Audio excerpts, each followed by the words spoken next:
I don't know what it's like in your business, but too often hard-won leads simply slip away because of laziness. Now, that might sound harsh, but here's the rationale behind this.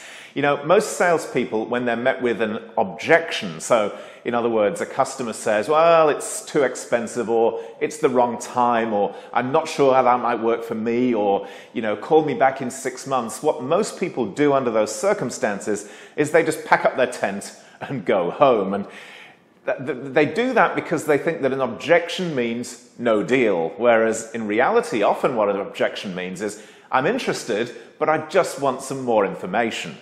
Now, here's the really important part. There's no objection that you haven't heard before in your business. If you've been selling your products or service for, let's say, a year or more, you've heard it all before. You've heard customers say all of the things that I just said previously, and more as well.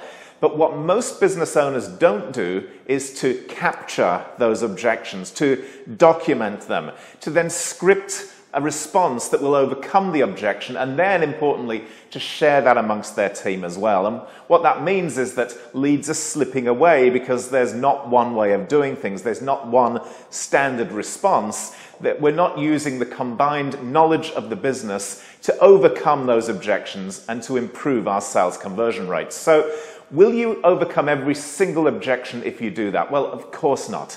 But at least you're giving yourself a fighting chance. And I'm willing to bet that if you take the time to document those common objections, to share that with your team, to script the responses, that your sales conversion will go up. And when that happens, your sales improve, your profitability improves, and your cash flow improves. That sounds like a better option than packing up your tent and going home.